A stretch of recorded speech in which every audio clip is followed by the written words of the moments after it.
La tier list de l'ascension des Floodborn. Allez, c'est parti. Bonjour à tous et bienvenue dans cette vidéo sur la chaîne Lorcanalyse.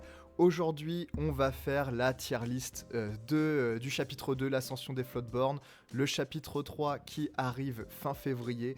Bien sûr, on a hâte, ça va rabattre les cartes, on va rencontrer une nouvelle méta qui bougera forcément rapidement au début, mais là, aujourd'hui, on est sur une méta qui, quand même, a pris une certaine maturité. On a toujours des decks qui sont au top, on a quelques decks qui arrivent de temps en temps et qui font un peu de résultats, mais globalement, on retrouve quand même très souvent les mêmes decks. C'est pour ça que je veux faire cette tier list qui sera mon avis. Peut-être que ce ne sera pas le vôtre, mais du moins j'ai pris, on va dire, les meilleurs decks qui ont fait des tops sur les plus gros tournois avec le plus de joueurs. On va commencer par le deck qui définit la méta. C'est le deck qu'on rencontre le plus, c'est le deck le plus joué et aussi celui qui remporte le plus de tournois. Je dis bien Ruby Améthyste, qui est vraiment le top deck, le S-tier si on peut dire comme ça, c'est celui qui remporte tous les gros tournois. Ruby Améthyste contrôle évidemment. Je vais vous montrer la decklist qui a remporté le dernier tournoi Pixelborn avec plus de 280 joueurs. Donc voici vraiment une version très contrôle avec 3 Ursula, une Elsa, 4 Soyez prêtes, des Maui, donc il y en a 4 aussi, vraiment des cartes Ruby et Améthyste très contrôle, la Madame de Tremen aussi, une carte très contrôle, et avec ça, on va jouer les cartes qui sont très bonnes côté Améthyste, les Madame Mime et les Merlin. On vient se remettre des cartes dans notre main qui peuvent après aller en encre ou qui ont des effets quand elles arrivent ou quand elles quittent la zone de jeu. On a aussi les mini insaisissables qui peuvent venir chercher des éclats de l'or quand l'adversaire ne peut pas gérer les insaisissables, c'est plutôt pas mal. Et évidemment, l'une des meilleures cartes du jeu, Mes Amis de l'Au-delà, qui permet de piocher 2 cartes. Ici dans cette liste on a 2 grimoires, donc très intéressant, certaines listes n'en jouent pas, d'autres un seul, voilà, ici on a 2 grimoires, et très récemment on a vu apparaître les Fidget, le petit personnage dans le film Basile, qui est on va dire le second méchant du film, qui peut justement aller chercher comme ça les personnages insaisissables adverses. On va passer par la suite, en tout cas c'est vraiment ce deck qui définit la méta.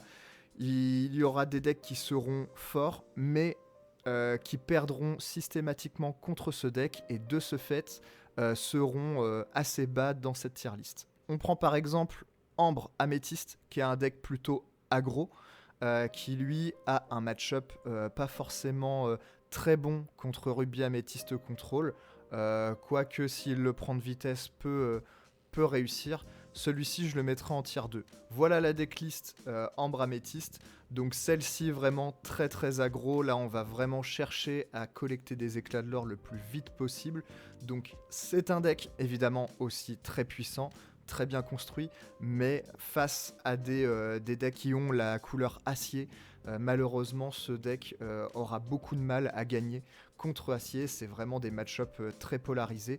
Contre Ruby Améthyste, ils peuvent vraiment le prendre de vitesse, mais s'ils n'y arrivent pas, là c'est la lose assurée. Donc un deck qui est très bon, mais malheureusement qui n'aura pas un win rate aussi élevé que Ruby Améthyste Control.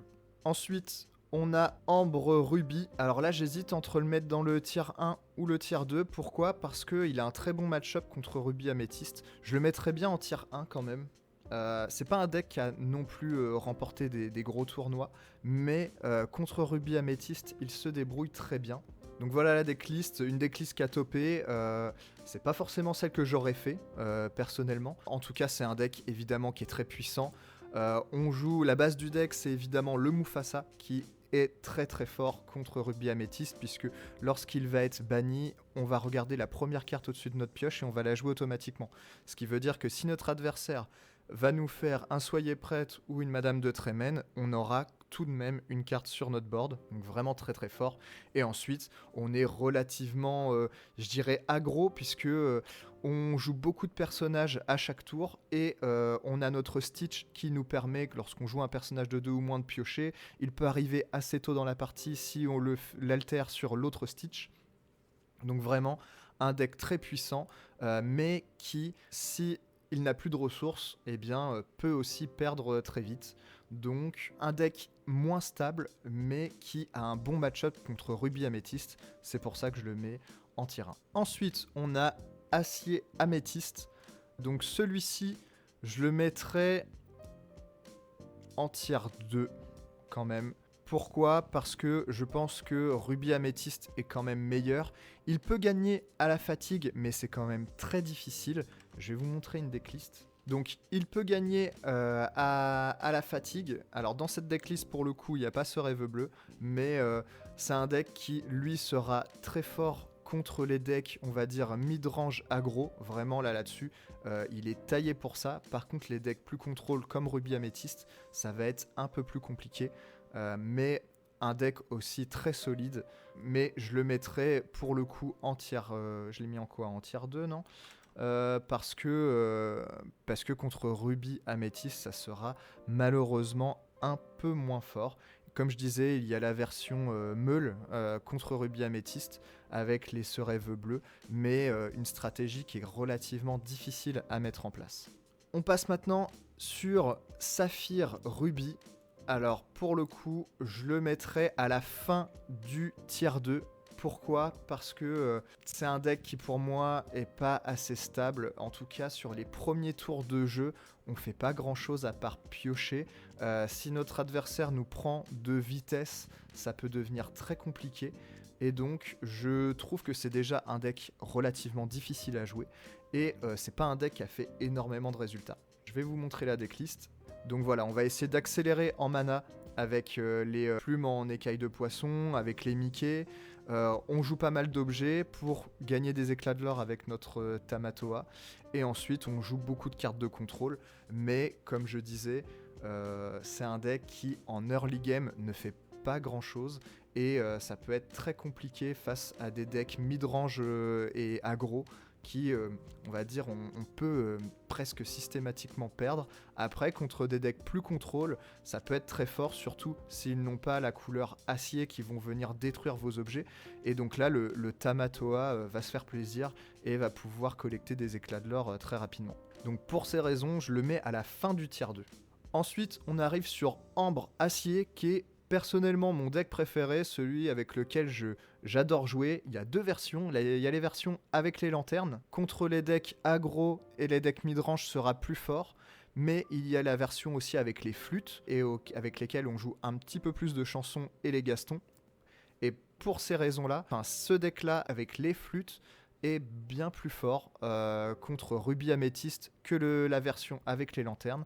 Et donc pour ces raisons, je le mets en tier 1 parce que face à ce match-up, c'est vraiment très fort. Et ensuite, on a les cartes acier qui nous permettent de gérer les decks aggro et midrange. Donc un deck très polyvalent qui peut gérer des contrôles, des midrange, des aggro. Sauf contre Acier, ça peut être un peu compliqué si il arrive à nous gérer nos chanteurs qui sont Ariel ou Gaston. Si on se prend un fracassé sur ces personnages-là, là ça devient très compliqué de pouvoir rester en jeu. Je vous montre une decklist tout de suite. Donc ici, la version en tout cas que personnellement moi je joue aussi sur Pixelborn, sauf la chanson pour 3 qui détruit un personnage qui a une attaque de 5 ou moins, je trouve qu'elle est relativement situationnelle. Je préfère jouer celle qui retire un point d'attaque à un adversaire et on pioche une carte, puisqu'elle est beaucoup plus polyvalente, beaucoup plus facile à jouer, moins forte mais plus facile à jouer. Et donc le but c'est surtout de jouer une chanson et après d'épuiser ses flûtes pour gagner des éclats de l'or. Donc une decklist très solide avec les Gaston et les Ariel et la petite Cendrillon pour chanter des chansons. On a ce rêve bleu pour se refaire une main et on joue le maximum de chansons et on épuise nos flûtes pour gagner des éclats de l'or. Donc un deck très très très puissant et très polyvalent et super sympa à jouer. C'est vraiment le deck que je préfère jouer aujourd'hui par son gameplay. Donc voilà, vraiment un deck que je vous recommande. Donc là, je le mettrai au début du tier 1. Ensuite, on arrive sur le deck Acier Saphir qui est apparu relativement récemment dans le metagame et qui, lui, est plutôt fort contre Rubis Améthyste, mais surtout très fort contre Ambre Acier, puisque on joue des personnages avec résistance et on va venir aussi jouer ce rêve bleu, ce qui peut nous arranger. On a vraiment des très bonnes cartes pour gérer le board et donc pour gérer les chanteurs, comme je disais, de Ambre Acier. Donc celui-ci, je le mettrai en deuxième. C'est un deck qui est arrivé de deuxième au gros tournoi Pixelborn dernièrement. Donc vraiment un deck très solide aussi. Je vous montre la decklist. Donc voilà, on va essayer en début de game de gagner plus de réserve d'encre que notre adversaire. Une fois que c'est fait, on gère un peu son board et après, on va jouer des belles, des Tamatoa pour gagner des éclats de l'or rapidement. Et on a le Big Ben qui nous donne résistance, qui est très fort, comme je disais, contre les decks chansons, les decks acier. Donc voilà, un deck super sympa, très bien construit, aussi un gameplay plutôt fun, plutôt intéressant. Et on a un moteur de pioche avec les glaces à l'eau et la bête. Et évidemment ce rêve bleu.